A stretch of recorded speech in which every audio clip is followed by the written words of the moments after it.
Hello friends, कैसे हैं आप सब लोग? मज़े में? आपका स्वागत है मेरे YouTube channel Vedant where knowledge is shared में, जहां पर ज्ञान को बांटा जाता है। आज हम बात करेंगे एक बहुत ही अच्छी टॉपिक, रिटायरमेंट के बाद इन्वेस्टमेंट। रिटायरमेंट के ड्यूरेशन में हमें जो अमाउंट मिलता है उस अमाउंट का इन्वेस्टमेंट हम कहाँ करें, कैसे करें, किस तरीके से करें। तो चलिए कुछ बात करते हैं। रिटायरमेंट होने के बाद हमें एक साथ बहुत अच्छा अमाउंट मिलता है, जिसका हमें प्लानिंग के साथ इन्वेस्टमेंट करना चाहिए। हमें सोचने में ही इतना वक्त लग जाता है कि ये इन्वेस्टमेंट किस में करें और कहाँ करें। सही बात है ये तो, नो डाउट कि हमें समय लेना ही चाहिए, क्योंकि ये जो अमाउंट है वो हमने बहुत मेहनत करके अपने सर्विस के ड्यूरेशन में कमाया हुआ है। तो तो ये इन्वेस्टमेंट किस में करें के बारे में आज कुछ बात करते हैं। वैसे सभी लोग ज़्यादातर रिटायरमेंट के बाद एमआईएस, किसान विकास पत्र और कुछ इसी तरह की स्कीम में इन्वेस्टमेंट करते हैं, जिसमें सालाना 6 से 8% का रेट ऑफ इंटरेस्ट मिलता है और उसके हिसाब से आपको मुनाफा मिलता है। और कुछ लोग ज़मीन खरीदते हैं और कुछ अपना मकान बनाते हैं या प्लाट खरीदते हैं। और भी आगे देखते हैं हम। वैसे आज मैं इन सभी चीज़ों से कुछ हटके आप लोगों को बताना चाहता हूँ कि हमें कैसे इन्वेस्टमेंट करना चाहिए। वैसे ज़मीन और प्लॉट लेना एक बहुत अच्छा इन्वेस्टमेंट माना जाता है, लेकिन ज़मीन या प्लॉट रिटायरमेंट के तुरंत बाद दूसरे दिन तो आप खरीद नहीं लोगे। तो जब तक ये सौदा न हो तब तक ये रुपये कहाँ और कैसे रख सकते हैं, इसके बारे में भी आज हम कुछ बात करेंगे। रिटायरमेंट होने से पहले आपको ये सभी बातों का ध्यान में रखते हुए पेपर वर्क कर लेना चाहिए कि मुझे टोटल लगभग कितना अमाउंट मिलेगा, फिर उस अमाउंट में से कितना अमाउंट कहाँ इन्वेस्ट करना है उसकी एक सामान्य रूपरेखा बना लेनी चाहिए आपके डायरी में, कि जो आप अपने पास रखते हैं। तो चलिए आगे चलते हैं। जैसे मान लो कि आपको आरएस 20 लाख रुपए at the time of retirement मिले हैं। आपके अकाउंट में जैसे रुपए स्टेप बाय स्टेप क्रेडिट होते हैं, उसको एक नॉर्मल लिक्विड म्यूचुअल फंड में इन्वेस्ट कर देना चाहिए। ये है आपका फर्स्ट स्टेप। जो अमाउंट आपको रिटायरमेंट के बाद मिलता है, एक साथ तो सभी अमाउंट तुरंत आ नहीं जाता, स्टेप बाय स्टेप कुछ आ जाएगा, कुछ 2-3 दिन के बाद आएगा। ऐसे जो भी आपका कैलकुलेशन है वो सब काउंट होके आपको अमाउंट मिल जाता है। तो सबसे पहला काम है आपको उस अकाउंट को म्यूचुअल फंड के नॉर्मल लिक्विड प्लान के अंदर इन्वेस्ट कर देना चाहिए। अभी आप सोचोगे कि ये देखो, म्यूचुअल फंड में इन्वेस्ट करने के लिए बोल रहा है, क्योंकि इसमें तो रिस्क होता है। सही बात है, बहुत लोगों ने सुना भी होगा। मैं बोलूंगा हाँ होता है, लेकिन म्यूचुअल फंड के भी बहुत प्रकार होते हैं, जिसमें से हमें जिस म्यूचुअल फंड में जोखिम नहीं है उसमें इन्वेस्ट करना है। यहाँ पर म्यूचुअल फंड के अलग अलग टाइप होते हैं। जिन बंदों ने म्यूचुअल फंड के बारे में सुना है उसको पता होगा कि म्यूचुअल फंड के अलग अलग प्रकार होते हैं। उस प्रकार में से सबसे सेफ साइड माने जाने वाला प्रकार वो है डेप्थ म्यूचुअल फंड, और उसके अंदर का एक प्रकार है लिक्विड प्लान। जैसे अगर आप ये सभी अमाउंट बैंक में रखोगे तो आपको सालाना लगभग कितना 3.5% के हिसाब से रेट ऑफ इंटरेस्ट मिलता है। और वही इन रुपये को अगर आप रिस्क फ्री म्यूचुअल फंड, जिसको डेप्ट फंड का लिक्विड प्लान कहा जाता है, में इन्वेस्ट करना चाहिए, जिसमें सालाना 6.5 से 7.5% रेट ऑफ इंटरेस्ट मिलता है। तो जब तक आप कुछ प्लानिंग करते हो तब तक आप ये इसमें रख सकते हैं। कहने का मतलब है कि सपोज करो आपको लमसम अमाउंट 20 लाख रुपया मिल चुका है, और जब तक आप आगे की प्लानिंग करते हो सकता है आगे की प्लानिंग के लिए आपको 1 महीना लग जाए, 10 दिन लग जाए, 15 दिन लग जाए, 1.5 महीना लग जाए, तो तब तक आप ये अपना अमाउंट बैंक में रखोगे तो आपको उस अमाउंट का उतने दिन का रेट ऑफ इंटरेस्ट नहीं मिलेगा। तो इसीलिए आपको ये जो अमाउंट है वो म्यूचुअल फंड के डेप्ट प्लान के अंदर लिक्विड में रखना चाहिए, ताकि जितने दिन भी आप ये पैसा रखोगे उतने दिन का आपको रेट ऑफ इंटरेस्ट के हिसाब से आपको वो अमाउंट मिल जाएगा। आगे बात करते हैं। अब बाकी प्लानिंग कैसे करना है वो देखते हैं। चलिए आगे चलते हैं। रिटायरमेंट के बाद जब हम इन्वेस्टमेंट करते हैं, सपोज करो आपके पास 20 लाख रुपये आ चुका है, तो मैं ये अमाउंट का इन्वेस्टमेंट कैसे करूंगा इसका एक ये रूपरेखा मैंने बनाया हुआ है।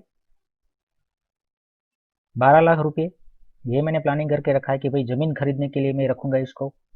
लेकिन जब तक ये सौदा होता है ज़मीन का, तब तक इन रुपयों को मैं 2 से 3 अलग अलग लिक्विड प्लान में रखूंगा। कैसे? जैसे हम देखते हैं कि सपोज करो मैंने चूज किया Canara Robeco liquid fund, regular plan growth, DSP liquidity fund, regular plan growth और Invesco India liquid fund, regular plan growth. आप इसके अंदर और एक फंड ऐड करना चाहो तो कर सकते हो। तो इस तरीके से जब तक मेरे जमीन का सौदा पक्का होता है, अभी जमीन का सौदा तुरंत तो नहीं होगा ना कि आप रिटायरमेंट हो गए और तुरंत आपने जमीन का सौदा ले लिया। हाँ, वैसे होता है तो वो पैसा नेचुरली ही आपको उसमें देना ही पड़ेगा, लेकिन जब तक सौदा आपका फिक्स होता है, सब कुछ अमाउंट देना होता है, तब तक ये अमाउंट को आप लिक्विड प्लान के अंदर रख सकते हो। अभी बात करते हैं दूसरा मेरा प्लानिंग 2 लाख रुपए का। मुझे भाई हम मैंने भाई अपना एक नया मकान बनाया हुआ है, तो मुझे अपने नए घर के लिए फर्नीचर भी बनवाना पड़ेगा। तो इस अमाउंट की मुझे 3 से 4 महीने में ज़रूरत पड़ेगी, क्योंकि मेरे मकान का काम जस्ट कंप्लीट होने वाला है। तो आफ्टर मकान के कंप्लीटेशन वर्क के बाद ही तो मैं उसके अंदर फर्नीचर का कामकाज करूंगा। तो मैं इस फंड को कहाँ रखूंगा? तो ये जो 2 लाख रुपए है, इस फंड को मैं लिक्विड फंड में ही इन्वेस्ट करूंगा। क्यों? क्योंकि मुझे 2 से 3 महीने के बाद इसकी रिक्वायरमेंट पड़ेगी, इसलिए। तो तो ये जो 2 लाख रुपया है वो मैंने इन तीनों को छोड़ते हुए अलग म्यूचुअल फंड में रखा है। वो इसलिए रखा है कि मुझे याद रहे कि हाँ, ये जो 2 लाख रुपया है वो मैंने एक्सिस मनी मार्केट फंड के अंदर रखा हुआ है, कि जो मुझे फर्नीचर बनवाने के लिए इन फ्यूचर में चाहिए। राइट। अभी नेक्स्ट चलते हैं फिर से 2 लाख। ये बहुत अच्छा टॉपिक है। अब किसी ने अपनी पत्नी को ज्वेलरी बना देने के बारे में भी तो सोचा ही होगा ना, कि रिटायरमेंट के बाद लगभग 1 साल में ये काम कर लेंगे। तो ये अमाउंट को दो अलग अलग बॉन्ड फंड में इन्वेस्ट करना चाहिए, जिसमें सालाना 8 से 9% के रेट ऑफ इंटरेस्ट के हिसाब से आपको इंटरेस्ट मिल जाता है। जैसे सपोज करो आपने 2 लाख रुपया आपके वाइफ नो डाउट रखना ही चाहिए, इन्वेस्ट ज्वेलरी बनाने के लिए आपने रखा हुआ है। तो आप 1 साल के बाद सपोज करो ज्वेलरी बनाओगे, ऐसा प्लान आपने करके रखा हुआ है, तो आप अलग अलग दो बॉन्ड फंड ले सकते हो। उसमें से एक मैंने पसंद किया है आदित्य बिरला सन लाइफ कॉर्पोरेट बॉन्ड फंड, और दूसरा है एचडीएफसी कॉर्पोरेट बॉन्ड फंड। इसके अंदर आप अलग अलग 1-1 लाख रुपए का इन्वेस्टमेंट कर सकते हैं। आगे चले। नेक्स्ट, फिर से मैंने 1,20,000 रुपये का इन्वेस्टमेंट करने के लिए सोचा है। ये टॉपिक बहुत अच्छा है, इसको ध्यान से सुनिएगा।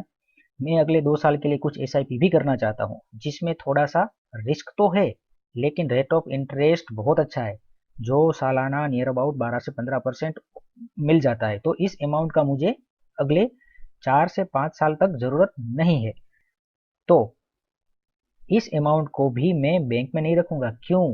क्यों नहीं रखूंगा? जैसे मैंने आपको पहले भी बताया कि बैंक के अंदर अगर आप पैसा रखोगे तो उसके अंदर जो सेविंग अकाउंट है उसके अंदर आपको 3.5% के इंटरेस्ट के हिसाब से रेट ऑफ इंटरेस्ट मिलेगा। अगर मैं लिक्विड फंड में रखूंगा तो वहां पर मुझे ज़्यादा मिलेगा। तो इसको मैं क्या करूंगा, पहले लिक्विड प्लान में रखूंगा, और इस लिक्विड प्लान में से मैं हर महीने RS 5,000 की SIP करूंगा, जिससे मुझे लिक्विड फंड का और सिस्टमेटिक इन्वेस्टमेंट प्लान SIP दोनों का फायदा मिलेगा। कैसे करूंगा मैं? जैसे मैंने अपना ये 1,20,000 रुपया है वो टाटा मनी मार्केट फंड, जो कि लिक्विड फंड है, उसमें रखा है। राइट। और इसमें से मैं पर मंथ RS 1,000 की 5 अलग अलग इक्विटी म्यूचुअल फंड में 2 साल के लिए SIP करूंगा।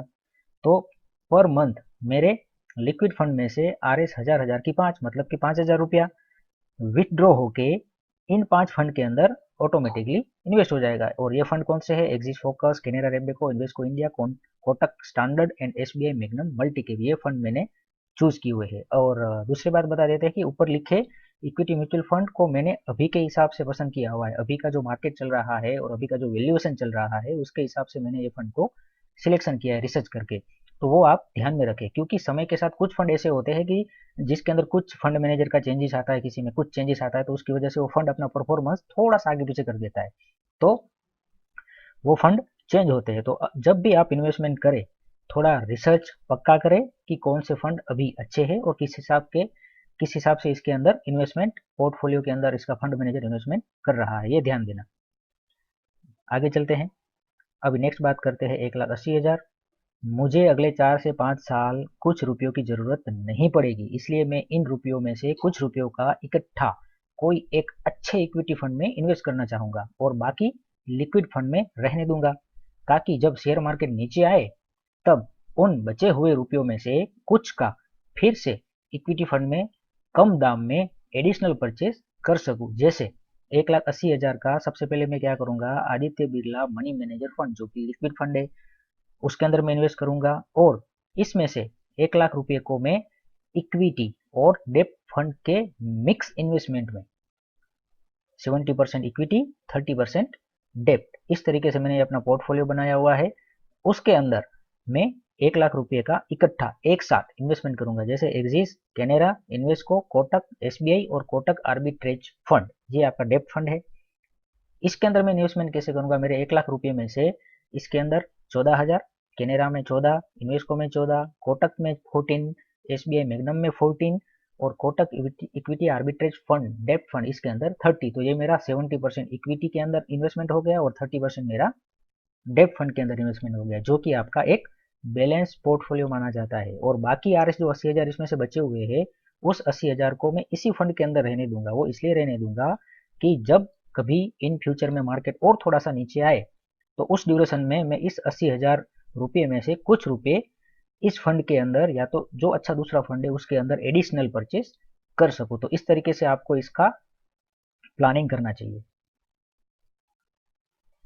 अभी बात करते हैं 1 लाख रुपया, और जो 19 लाख हो गया अभी तक, अभी ये 1 लाख रुपया है वो 20 लाख के हिसाब से काउंट होगा। अगर कोई शेयर मार्केट में इन्वेस्ट करना चाहता हो तो टोटल अमाउंट का सिर्फ 1%, मतलब आर एस 20 लाख में यहाँ पर आपको दिखा रहा हूँ, तो आर एस 20 लाख में से ये जो आर एस 1 लाख है वो टोटल अमाउंट का 1% आप 4 से 5 अच्छे स्टॉक में इन्वेस्ट करके रख सकते हैं। लेकिन ध्यान दें कि अगले 4 से 5 साल तक आपको इस अमाउंट के बारे में सोचना नहीं है। अगर इस अमाउंट के बारे में आप अगले 4 से 5 साल नहीं सोचोगे और 4 से 5 अच्छे स्टॉक के अंदर इस 1 लाख रुपए का आप इन्वेस्टमेंट कर दोगे तो ये डेफिनेटली बहुत ही अच्छा रिटर्न जनरेट करके देगा। लेकिन ये इन्वेस्टमेंट वही लोग करें जिसको शेयर मार्केट के बारे में कुछ पता हो। अगर पता नहीं है फिर भी करना चाहते हो तो कुछ नॉलेजेबल बंदे हैं जो नॉलेज देना जानते हैं, नॉलेज देना चाहते हैं, उनसे जाके आप पूछ सकते हैं, वो आपको बताएंगे। तो उसके हिसाब से थोड़ा रिसर्च करके आप डाल सकते हो। नो डाउट बहुत अच्छे शेयर है आज के ज़माने में, आप देखते हो जो आप यूज़ करते हो उसी शेयर के अंदर इन्वेस्ट करो। खाने पीने का सामान जो बनाता है, हिंदुस्तान यूनिलीवर हो गया, साबुन से लेकर सब कुछ बनाता है वो, हिंदुस्तान फूड हो गया जो रिन पाउडर से लेकर सब कुछ बनाता है, टाटा कंसल्टेंसी सर्विस हो गया, बजाज फाइनेंस हो गया, कोई भी एक बैंक ले लो अच्छी सी, एचडीएफसी बैंक की ले लो। तो इस तरीके से आप 4-5 शेयर पसंद कर सकते हो। तो इस तरीके से आप अपना इन्वेस्टमेंट प्लान बना सकते हैं। और हो सकता है मैंने इसके अंदर पोस्ट की कुछ जो स्कीम है उसके अंदर, उसका मैंने डिटेल्स यहाँ पर नहीं दिया है, उसके अंदर भी आप इन्वेस्ट कर सकते हो अगर आपको करना है तो। लेकिन उससे अच्छा मुझे ये चीज़ लगता है, क्योंकि सेम ड्यूरेशन के अंदर सेफ साइड में मैं उसमें भी पैसा रखता हूँ तो मुझे 7 से 7.5% के हिसाब से रेट ऑफ इंटरेस्ट मिलता है। और इसके अंदर डेप्ट प्लान में भी सेम रेट ऑफ इंटरेस्ट मिलता हो, और साथ में जब मैं एडिशनल परचेज करूंगा, एसआईपी करूंगा, ये सब के अंदर मुझे अगर ज़्यादा बेनिफिट मिलता हो तो नेचुरली है कि इस टाइप का इन्वेस्टमेंट आपको करना चाहिए। फिर भी आप अपने हिसाब से प्रॉपर प्लानिंग करना जरूरी है। म्यूचुअल फंड के बारे में अगर ज़्यादा जानकारी आपको चाहिए तो आप 9825901090 पर कॉन्टेक्ट कर सकते हैं। ये एक बहुत ही अच्छे इंसान का नंबर है, बहुत ही हेल्पफुल इंसान का नंबर है, वो आपको फ्री ऑफ कॉस्ट में बहुत ही अच्छी जानकारी देगा। ठीक है, धन्यवाद। जय हिंद, जय भारत। अगर आपको मेरा ये वीडियो अच्छा लगा हो तो प्लीज़ हो सके उतना अपने बंधुओं के पास इसको शेयर करें, ताकि जिन बंधुओं को रिटायरमेंट होने के बाद अपना इन्वेस्टमेंट कैसे करें, क्यों करें, इसका थिंकिंग आता रहता हो, सोचते रहते हो, वो कम से कम अपना अमाउंट सही तरीके से सही जगह पर इन्वेस्ट कर सके। जय हिंद, जय भारत।